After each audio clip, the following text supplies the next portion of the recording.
Don't see anyone in the waiting room, so I think we can start. Um, so, a very good afternoon. Thank you for deciding to join us because I know that there are many things, attracting your attention this afternoon. Beautiful weather and the cable news network. But I promise you that it's going to be a very interesting 1 hour spent here. So I don't think I need to introduce myself. I think I know everyone almost, but not also. But for those of you who don't know me, my name is Zarina Barukati, and I'm the president of Women's International Forum. On behalf of the executive board, a warm welcome. Thank you again for joining us. And I'd like to salute and acknowledge our guest, our speaker, Ms. Melissa Fleming. She is the Undersecretary General for Global Communications. Welcome. So today's topic, the United Nations in the Age of Social Media, we're privileged to have Melissa address us. Most of you will be familiar with our format by now, but for those of you who are just joining us, a short recap of the flow of events. I will start by introducing the speaker and inviting her to address the forum. Thereafter, we'll have a moderator-led conversation with Ms. Fleming. This will be followed by questions from participants. So if you wish to ask a question, please indicate your name in the chat function. If you hover your mouse in the bottom part of the Zoom, you will see a chat function. So just indicate your name and you'll be called in the order your name appears. So let me now first introduce Ms. Melissa Fleming. She took up her post as Undersecretary General for Global Communications in September 2019. And it won't be an exaggeration if I say that in such a short span of time, she has made a great impact on how the world sees the United Nations. Many of the permanent representatives have great respect for the work Melissa has been doing, and my husband and I are big fans of Melissa. So I'm delighted that she accepted our invitation. Before Melissa joined the United Nations headquarters, she previously served at the UN Refugee Agency, or the UNHCR, as its head of global communication and spokesperson for the High Commissioner for 10 years. And before that, worked in senior communication roles for the International Atomic Energy Agency, an organization for security and cooperation in Europe. She's the author of the book, A Hope More Powerful Than the Sea, and host of the award-winning podcast, Awake at Night. I encourage you to listen to the podcast because it's really interesting and it brings individual stories of the UN staff to us. So without further ado, let me invite Melissa to address us. Melissa, please. Thank you. Thank you so much. And it's really great, Serena, and everybody to see you. As one would say these days, I wish we were all together in one place and able to interact that way. But this is better than nothing. And it was fun to have this little pre-discussion before, because as you've probably seen, the UN is not commenting on the biggest story of the world today. And we're all just waiting to see what will happen. But so I'm just going to give you a few impressions of the environment that we're working in, and then in what we're kind of doing. And just to start, I mean, Celine, you said that I just came from UNHCR, the UN Refugee Agency. I have to say it was really a highlight. I won't say it was the highlight, but it was a highlight of my career to lead communications there at a time when, wars were pushing more and more people from their homes, and unending wars were keeping many people where they were. And for me, it was, as the person who was communicating, it was really a tall order to, humanize and find human stories of the people, because their humanity was so often, as the numbers grew and grew in the millions, their humanity was reduced to statistics of mass suffering. And there's one thing that I learned very quickly: when you present the public or anyone, your friends, your family, your communities, with numbers that are big, numbers that represent mass suffering, the reaction is to feel numb. And it's even worse, the reaction is to feel indifferent. So knowing this, my job, I kind of traveled around to the places where refugees were fleeing war zones, refugee camps, and returned with individual stories of suffering and resilience, and really hoping that if I could bring back these stories, that I could get people not, it would be kind of like a bridge of empathy to get people in and to learn more and also just to care. So let me tell you one story that really stayed in my heart, but it also really shaped the way I do communications. And it reinforced for me why we need to tell individual stories in the social media age. And that's what this discussion is about. So it's at the height of the refugee crisis in October 2015, like 5 years ago. I think you all remember it. You were seeing it in the news. I traveled actually with our Secretary General, who was the High Commissioner for Refugees at the time, Antonio Guterres, to the Greek island of Lesbos, where people were kind of streaming in and refugees were arriving by boat. And I was just kind of wandering around Mr. Guterres always made a point of taking time and speaking to people, listening to their stories. So as he was listening to groups of refugees, I went and started talking to a little boy I saw who was sitting kind of all alone, but with a dog that he had adopted, very cute. I started patting his dog, started talking to him. He was 11 years old. His name was Usama. And I asked him, what he's doing here and where he is going. And he said, I'm going to join my father, who is in New Jersey. And I thought, oh, that's interesting. I found out that he had been fleeing. He fled extremist recruitment. It was IS at the time. And his grandfather kind of got him at the border, let him with some other refugees by himself. He got on the boat. Some people kind of took him along with him. He just barely, made it. Those boats were very dangerous. And here he was in the middle of Greece, having no clue that this vision that he had of going to New Jersey to find his dad was going to be very difficult. I knew that, but I didn't want to dampen his hopes. I asked him if it was okay if I could take his photograph, and I did. And he was gazing into the camera, and I posted a story on Facebook with the photo. And as it happened, a friend of mine in New Jersey read the story, got in touch with me immediately and said, what can I do? How can I help? And this is where a chain of compassion ignited. So a friend of hers who was working for the State Department gave her advice, pitched in. The ambassador to Athens pitched in. A shelter in Athens took him in. Soon red tape unraveled, and he did get resettled in the United States. This was also a time when resettlement was more possible. He even got a full scholarship to a private school in Vermont, where he's thriving. He's a top student, athlete. And later his mom and his sisters could leave the war in Syria for the peace of the US too. So this is all thanks to one photo and one heart moved and compassion that went viral. So I really just felt that I had the evidence that we can't just put out, stories of mass suffering. We need to humanize refugees through individual stories. But this was also the time when the dark sides of the internet were emerging as well. Fake stories about refugees, their intentions were planted online to stir fear and also to influence politics. I think you do remember all of those, pictures full of humanity from the train stations of Munich or Vienna, refugees welcome. I experienced myself. I was living in Vienna. I saw, families, members of the public coming and offering, places in their homes and all kinds of help and hospitality. But soon that support turned into fear.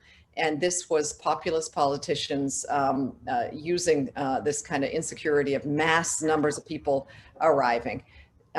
In hindsight, there are many who say that images of the arrival of so many refugees and claiming that they were on the doorsteps of Britain led so many people to vote for Brexit. Fast forward a bit, and the worst example of this dehumanization online came to light in 2017, and that was in Myanmar against the Rohingya minority. There was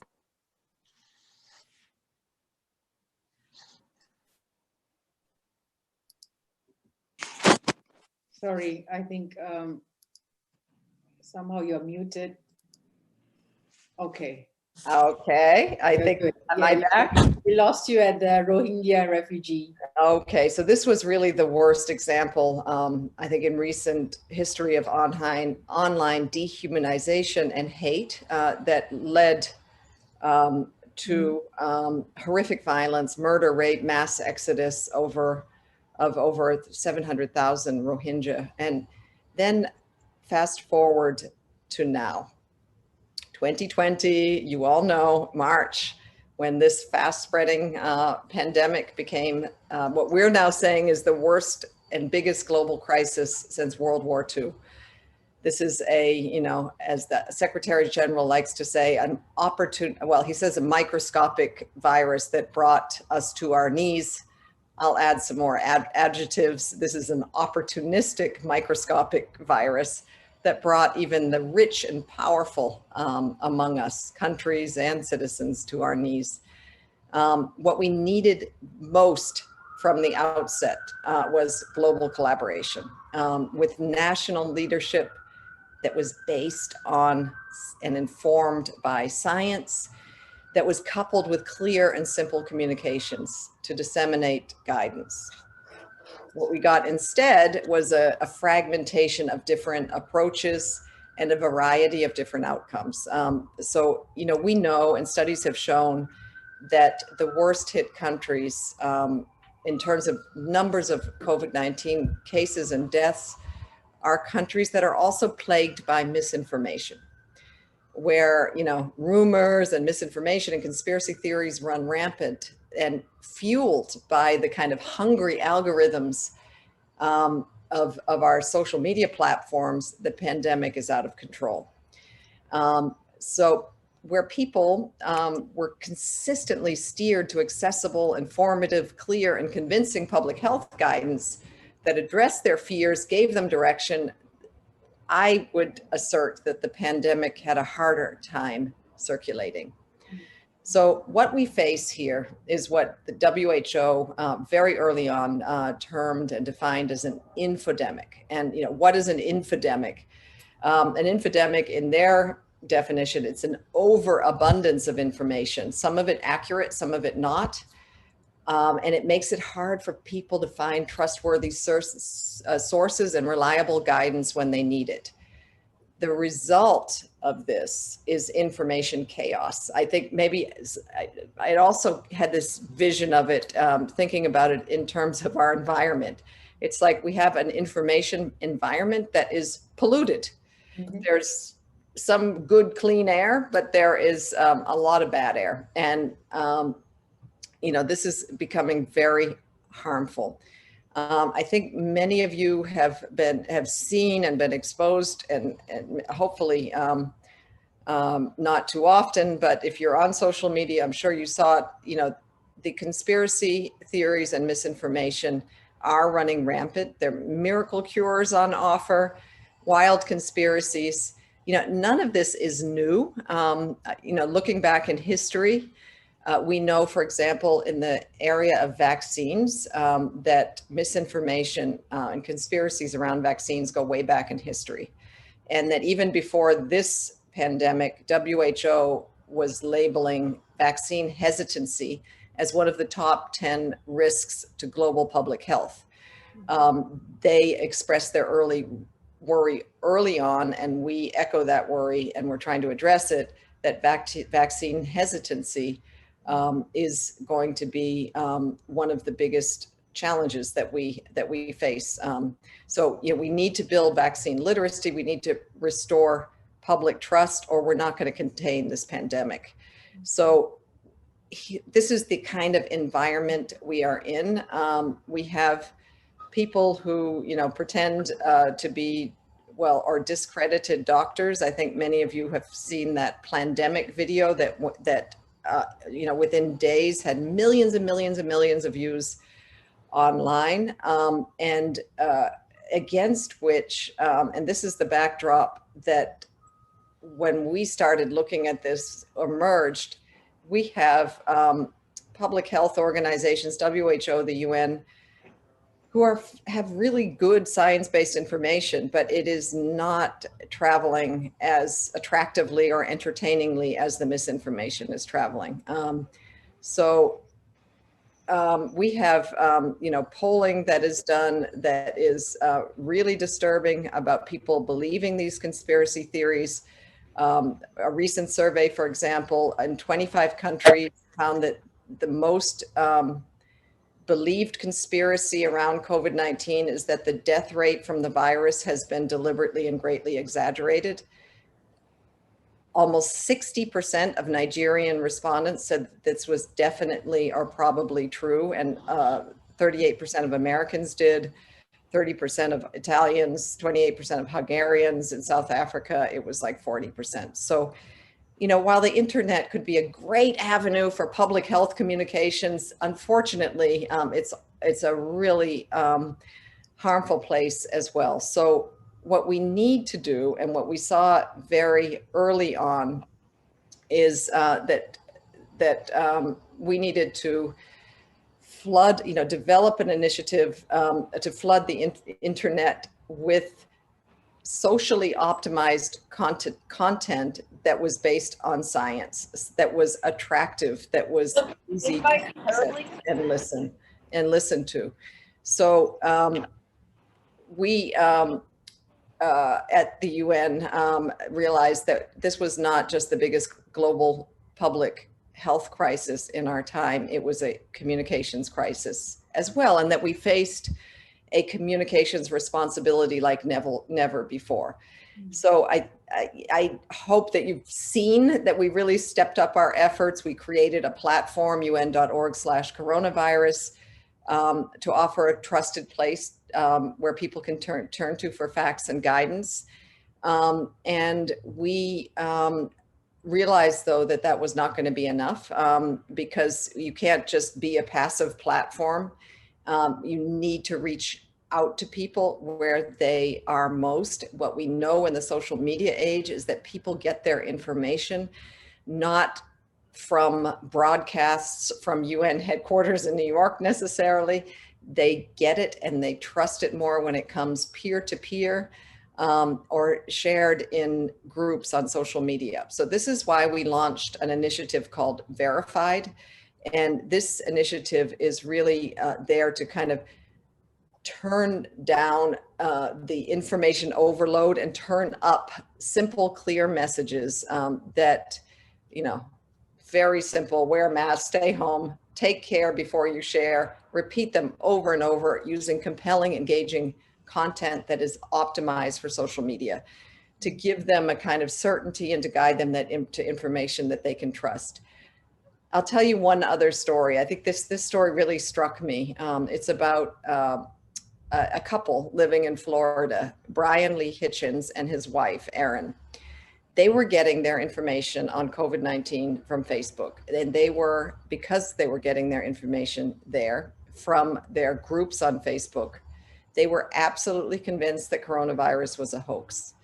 They were not wearing masks. They were going out and circulating, as they ever did before. It was only after they both ended up in the ICU that Brian realized that they had been duped. And in a long, heartfelt message on Facebook that actually went viral and was picked up in the media around the world, Brian wrote, "This is nothing to be messed with. Please listen to the authorities, heed the advice of experts. We don't have to fear this.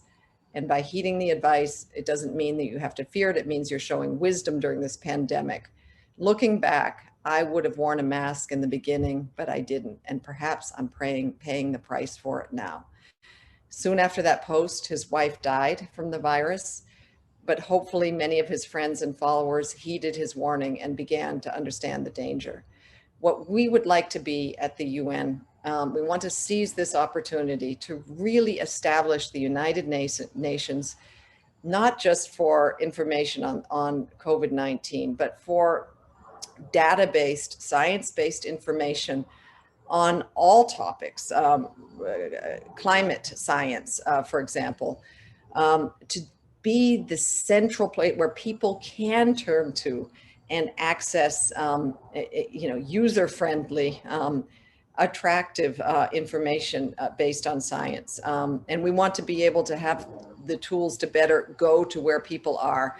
So we've been using this opportunity of the COVID-19 crisis to really, optimize. We create, the public health information. We're pushing it out, disseminating it globally and locally. We are using our influencer network, our media partners, networks of UN offices around the world to distribute in multiple languages, which is really key. We are also working with the social media platforms, Facebook, Twitter, Google, TikTok. We're asking for free ad space. We're asking for them to boost our content. They have been doing this. They've been giving us millions of dollars in credit.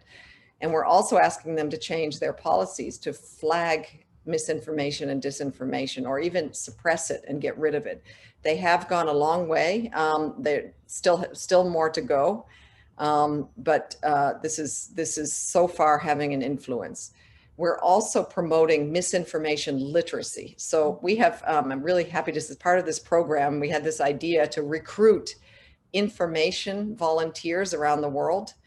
So far, we've recruited 880,000 of them. And if you would like to join us, love to have you. If you go on shareverified.com and you sign up, you'll get a daily email from us that gives you information about misinformation and also content that's useful to share in your communities.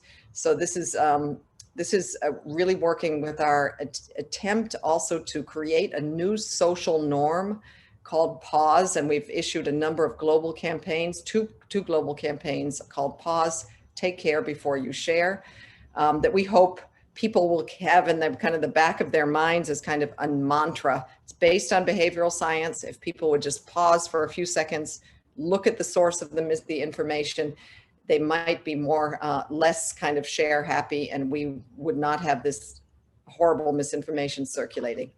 And finally, we are working to pre-bunk COVID-19 vaccine fears. We are doing a number of things around building vaccine confidence, including equipping scientists around the world and turning them into kind of social media stars as our guides as they work in their labs on the coming COVID-19 vaccine. We've also created a practitioner's handbook based on communication science and behavioral science on how to communicate about the safety and benefits of vaccine that is convincing and that will build public trust. So through this initiative, and finally, we've reached about 1 billion people around the world with verified messages. But, and this is the but, as COVID-19 continues to spread, our need actually to send out messages about, it's not just the virus that's spreading, it's the devastating socioeconomic impact that is ruinous, and in some parts of the world, even more deadly than the virus. We need the need for, kind of strong communication that not just guides, but, it helps and not hurts. This has become more urgent than ever. Thanks very much. And I'm really looking forward to our discussion. Thank you, Melissa. That was a very good explanation of the important work that you do. And you raised so many interesting points. You talked extensively about the pandemic and the important work that the UN is doing to communicate. And you're right that the communication is very important at this stage. It has to be clear. It has to be based on science and facts. Following up on the question of pandemic, would you say that the pandemic has made it harder for the UN to reach out, or do you find that you have more people coming to your source of information to get information from the UN side? Thanks, Serena. No, we have had record breaking numbers of people coming to the UN platforms, either proactively or because we've been reaching out to them. So we've broken all records. So definitely people are searching, which is a good thing. And we have been able to, kind of respond, create un.org/coronavirus, for example. So yes, we have definitely seen a rise, but it's not the coronavirus. I think it's the environment, the existence of social media platforms, frankly. I mean, again, this is the first global pandemic in the social media age. It would be a great opportunity if all of that information traveling around social media was factual, science-based, and good guidance. But as we know, I'm sure in all the countries that you come from, it's a phenomenon. Mhm. It's a phenomenon that, people who would have been on the fringe before, Yes. who you would have ignored, they're putting things out and getting, all kinds of audiences, not just in their small communities, but traveling all over the world. So it's really, it's something that even the platforms, didn't expect and didn't prepare for, and it's quite out of control and dangerous. Yeah. So picking up from that, and also what you said earlier about the dark side of the internet, what can the UN do to deal with hate speech besides misinformation? That is another category. What can the UN do to deal with hate speech on social media? No, thanks for asking that question, because I think they're linked, and that's what I'm seeing very much here. It is, it's the same situation. It's not always the same bad actors with the same intent, but it is, and we've always had hate speech, and we know how it has resulted in horrible genocides and in our history. But unfortunately, it becomes supercharged in this environment because of the enabling environment of the platforms. So, you know, there are different ways to do it, and one is first to be just totally aware of what's out there and to be monitoring and listening. We have an arm of the UN called Global Pulse, which is looking at they're trying to work with the platforms to try to also develop a way to be able to listen to conversations as they do to kind of radio conversations, mobile phone, so that they can feel when things are brewing. We've seen a number of these terrorist attacks that are horrific, that in retrospect, you see that they were posting things on social media or finding communities on social media. So being able to monitor this and to really, figure out what's happening. Mm-hmm. But I think for the United Nations, we need to be aware of the landscape, but we also need to be just such compelling communicators in the digital space, that with content that represents the values of humanity. And, we need to find those examples of, the good in this world. And there is a lot of good in this world, and people are hungry to know about it. Yeah. And so, our communication strategy is very centered around, obviously the UN has to inform people about the state of our world, which is sometimes pretty grim and depressing. But it's also our role to point to where things are going right, and to where people have solved problems, where, countries have pledged, for example, to go carbon neutral by 2050. We need to inspire people by, good examples and solutions. And that's the approach that we're trying to take, and to kind of, we're in a battle, online, and we want to be the good guys that win. Thank you for that. Before I ask the next question, I think can you repeat again you mentioned earlier, share and verify? Yeah, it's www.shareverified.com. Okay, www.shareverified. Yeah, .com. Yeah. And there you can sign up to become an information volunteer. And it would be fantastic to have you aboard. Okay, wonderful. Let me come to the 75th anniversary of the United Nations, because this was supposed to be a special celebration, but it's a muted celebration. Still, it's a significant year. I believe the UN conducted a survey and launched a global conversation. Can you share with us here what are the main messages that you received both from the survey and global dialogue? Yeah, I think it was, as you all know, typically in anniversaries, people kind of want to be celebrated. But the Secretary General decided that this year he wanted rather to use the 75th anniversary to hear from the people, going back to the Charter of the United Nations, we the people, and that's what we're about. Also to send a message that he really, he cares about listening. So we probably, under Fabrizio Hochschild's leadership, conducted the biggest, kind of global exercise of its kind that the UN has ever done, in kind of qualitative conversations with people around the world and from all kinds of sectors and segments of society. It really did affirm that, and it was kind of heartwarming that people aren't as inward looking as we worried about, that they actually do care about the United Nations, about multilateralism, global cooperation, and global issues. And they really, I think, cited fears about global warming and climate change as one of their top, and also about inequality, I think, was another big kind of resounding issue. And there are a number of others, but in a way it kind of, I think it just kind of validated what we're trying to do. It validated the significance and the importance of the SDGs and our climate action work. And it kind of gave us and gave the Secretary General the kind of, people power, support that he, kind of validation of the direction that he's taking. Thank you, Melissa. I think I see a couple of people have put their names to ask questions, so I shall open up to them. I see Betty Robbins, and then I see Kim Dorman. So Betty, would you like to go first? Thank you, Zarina. So Betty Robbins from Women for Women. Thank you for your talk, Melissa.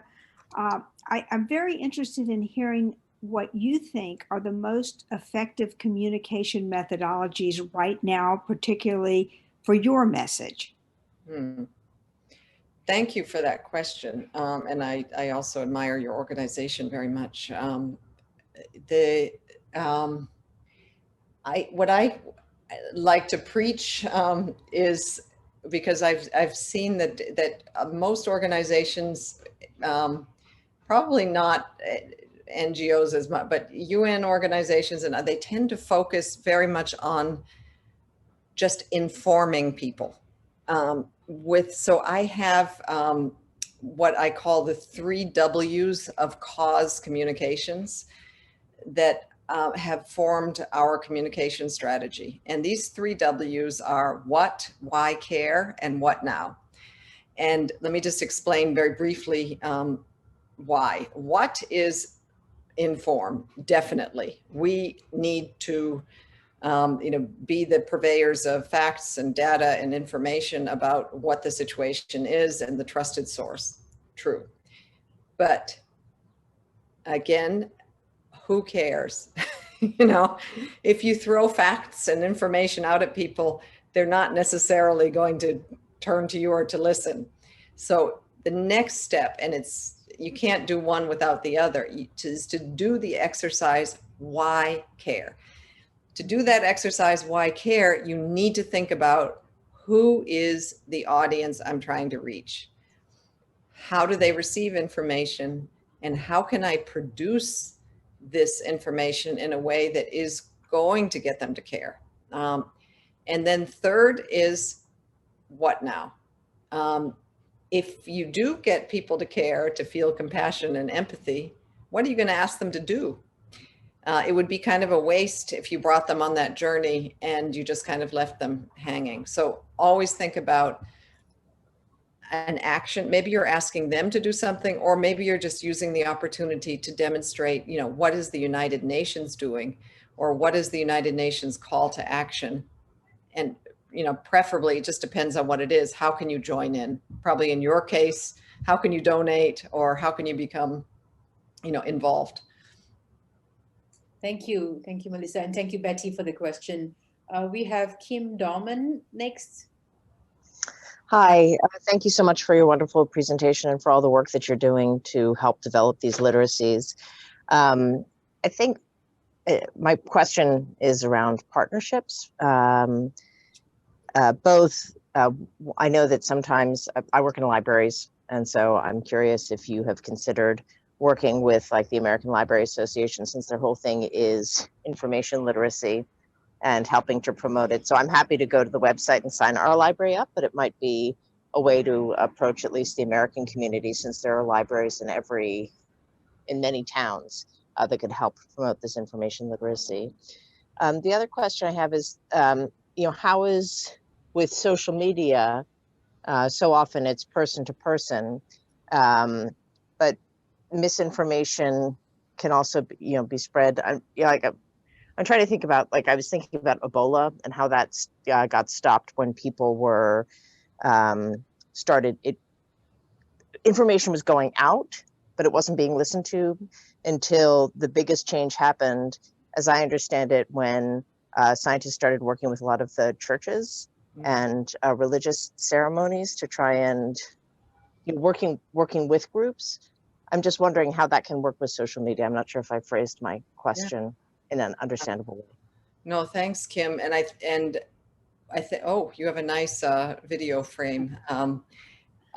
We do work with libraries. In fact, the UN Library has a program that is very linked up with libraries around the world. So I think my colleague Darren is on the line, and maybe he could send you some information about that to make sure that you're linked up. And I think that they are trying to work also in that, because again, we do audience focused communications, and obviously, we would, want to approach the issue differently with our libraries. And we have also an academic initiative where we work with universities around the world. So that's one thing. In the area of, convincing people, you're absolutely right about Ebola. And if you talk to people who are in the global public health sphere, the way they've overcome very often is at the community level. I think it's for everything. It's at the community level with trusted figures. So, whether it's a church leader, an imam, an elder, a mayor,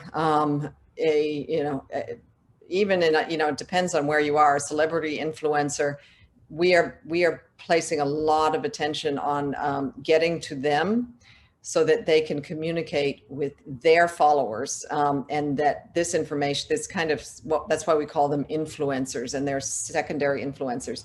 This works very similarly on social media. Social media, especially Facebook, when they introduced and WhatsApp groups. These are, kind of closed groups of people where, people can share things. And the tendency is that those things that are shared are often more, readily believed than other sources of information. So that's why we've done the information volunteers. We're working with also social media influencers, people who have influence in small communities or in big communities on social media, and getting them to work with us on spreading our messages. Thank you very much, Melissa, for that response. And thank you, Kim, for the question. Following up, Melissa, on your response to Kim's question, when you mentioned social media influencers and celebrities, I think this is probably an outreach to the young people, because this is a very quick and easy way to get to them via social media influencers.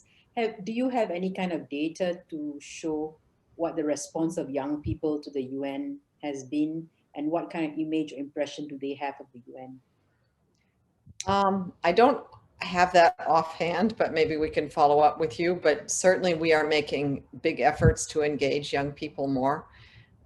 We have an Office of the Youth Envoy who is very, very successful in reaching out and also bringing in young people to the UN. I think our biggest shining example was last year at the GA. I think you all remember when, Greta arrived on a boat, and she was greeted by the UN with a flotilla of sailboats that had SDG sails printed on them. And she, of course, when she arrived, she had thousands and thousands of Fridays for Future young activists and around her. And what did the UN do? Something I think very atypical previously for the UN. They weren't protesting outside, they were asked to come inside. Greta sat on the stage with the Secretary General, and she was the one who was the dominant conversation. He was asking her questions, not she asking him questions. A reversal of roles, and huge respect for the young people, and this message of we're in this together, and we cannot. This issue is too big. We need you, and we respect what you've done. And so this is what the UN wants to break out of our castle walls. We don't want to be the kind of stodgy, diplomats who sit in meetings. We want to be also in touch with young people out there. Now, obviously, social media is, you probably, whoever has children out there, or teenagers or young adult children like I do, that they don't get their information from like sitting at the TV and watching the news, or picking up the New York Times and reading it from front. The way they access media is so much different than what we're accustomed to. And if we don't understand that, then we're lost. So we take real pains to invest in reaching young people where they are, on channels where they are, and using also the type of content that they would find engaging and entertaining and interesting, but also educational. Yeah, thank you. You're so right, because you can't ask kids these days to read the New York Times, how to read some other newspaper or watch the news, because everything is on their device and they get the information through Instagram or Facebook. Therein the importance of engaging these young people. We still have time, say about 10 minutes. So if anyone else wants to ask a question, please indicate your name in the chat list. While waiting for others to ask a question, I'm going to ask Melissa about her podcast, which won an award from the BBC. Can you share with us what inspired you to start it, and what did you hope to achieve from the podcast? Yes, when I was at UNHCR, I used to go, as we call it, to the field a lot. So I traveled, to very remote locations where UNHCR colleagues were working, and I was just, we'd always gather together in the compound and have dinner, and I would talk to a colleague and hear their story and their life story. And I was like, nobody knows these people. They are saving lives day in and day out. They're working, they're making so many sacrifices. Their families are somewhere else. They've, gone through terrorist attacks and bombings, and they've had PTSD, and yet they're still here and they're saving people. So I thought, how do we tell the story of the UN, especially UN humanitarian work?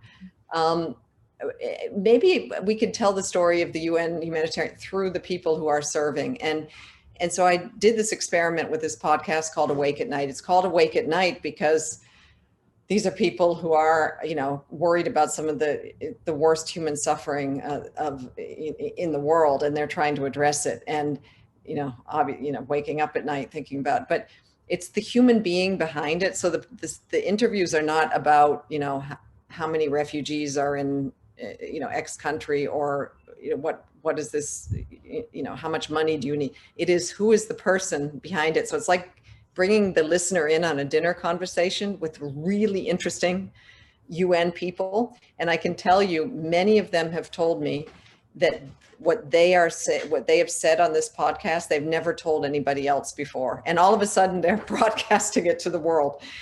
And it's really, so it's been very compelling.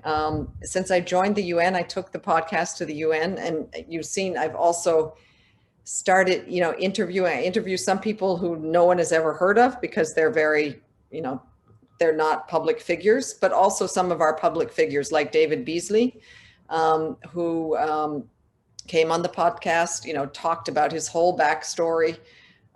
Filippo Grandi is coming up. We had Natalia Kanem, really, if you want, she is such an amazing woman, leading UNFPA, and she came on on Awake at Night recently, and then a number of other just really compelling colleagues. So you can tell I'm very passionate about it, because, we have so many amazing people working for the UN who are in it for the cause. They're in it because they're passionate about helping people and making this world a better place. And I think that really comes across in these interviews.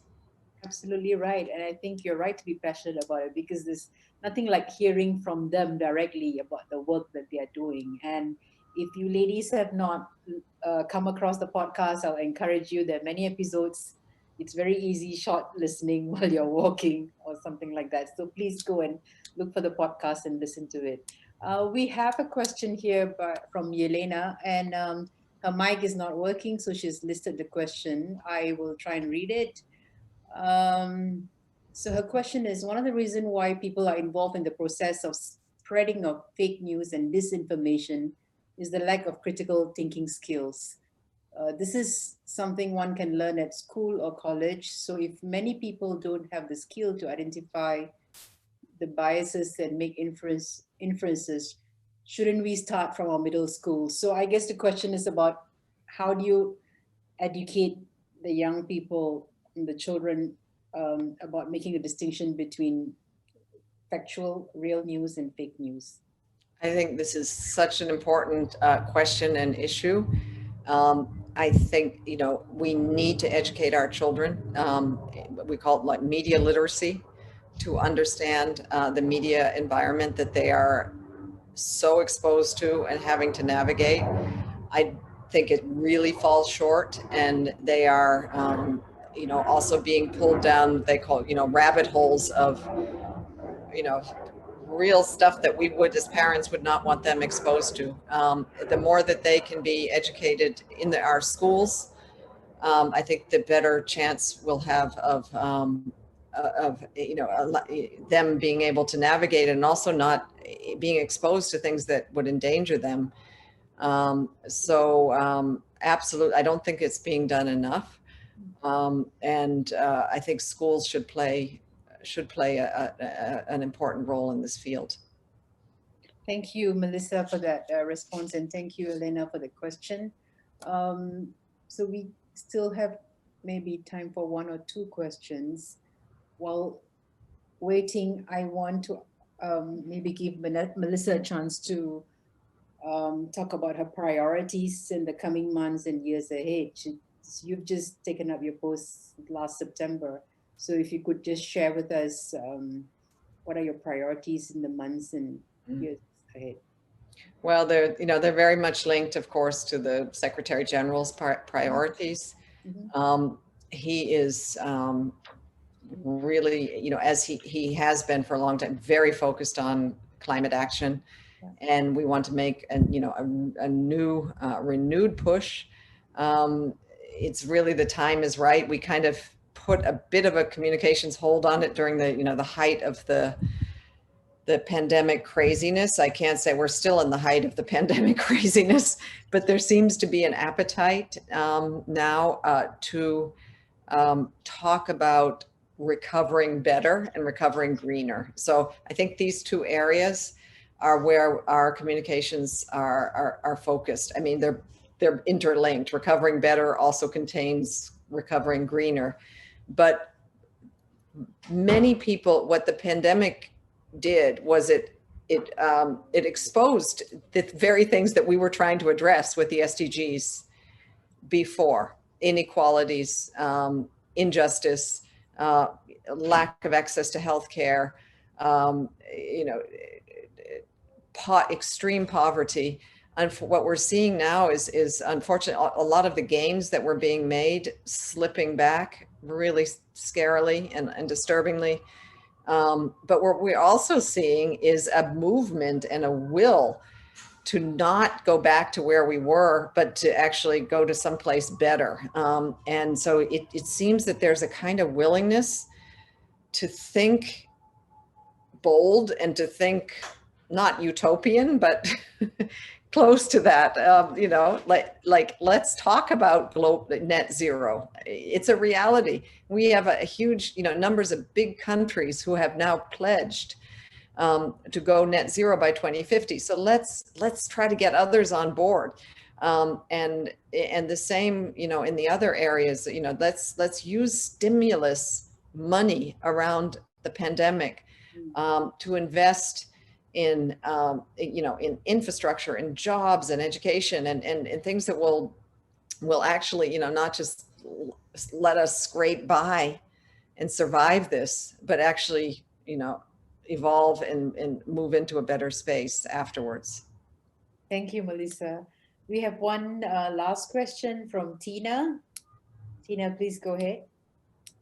Thank you, Melissa. Thank you so much for today.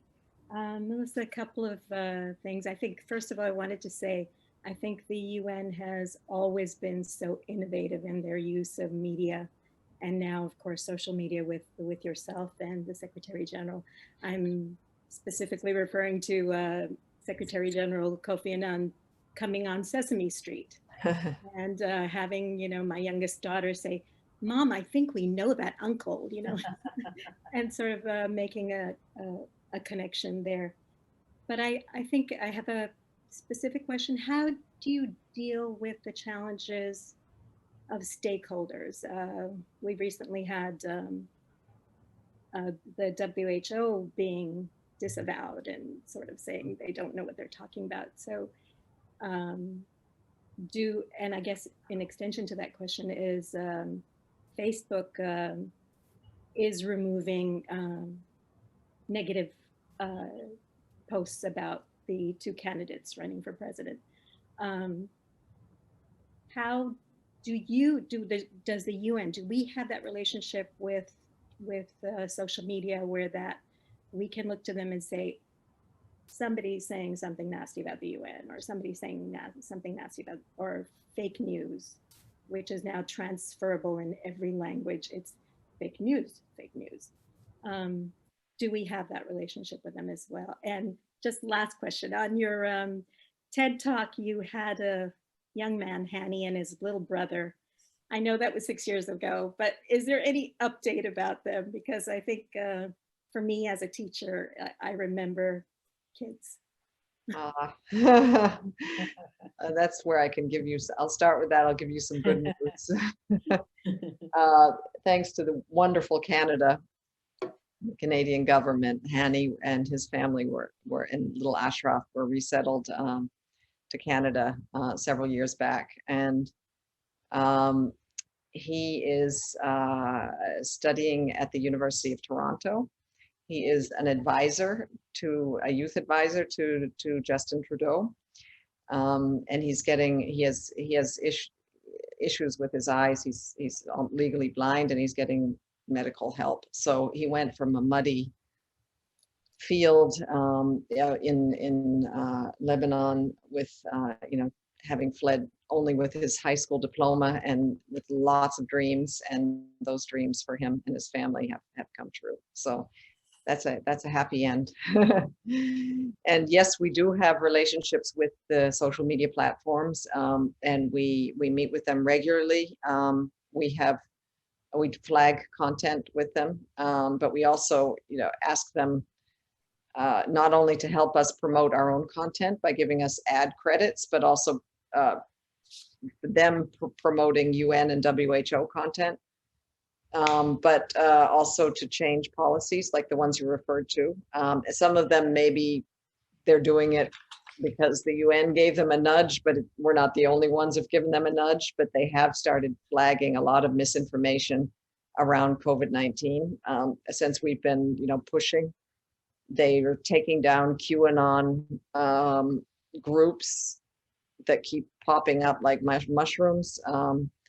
And I really, I was really happy to see recently that they have now, Facebook is now taking down any group or individual that speaks, that denies the Holocaust or distorts the Holocaust. So I think they finally kind of like are really waking up to the damage that can be caused by misinformation, disinformation, hate speech, conspiracies. But thank you, Tina, for that question. And thank you very much, Melissa, for your response. Now, before we leave, one final question to Melissa. How can we in WIF, all our members, help you or partner with you with your work? Please tell us. I gave you one, Yes. shareverify.com. I think following us on social media, your interest is amazing. I think, again, you noticed that in this talk, I really emphasized how important it is for us to have influencers, and you are all influencers. You have your groups of colleagues, friends, family, communities here and back home. And, if you can help us spread our messages of good, I think it really does make an impact. Thank you, Melissa. Thank you very much. And I promise you that we will go to shareverified.com and we will partner you and the UN and spreading the news of how UN is doing its work and impacting people on the ground. So it just leaves me now to thank you very much for sharing your work with us this afternoon. I think it was a very informative session and we've learned a lot about the work that the UN is doing. So thank you. Thank you so much, Serena. Thank you. And thank you to everybody. Thank you. And yes, thank Care you. and stay safe. Have a safe day. I hope it's an early night tonight. Thank you all. Okay. All the best, everyone. Thank you. Bye-bye.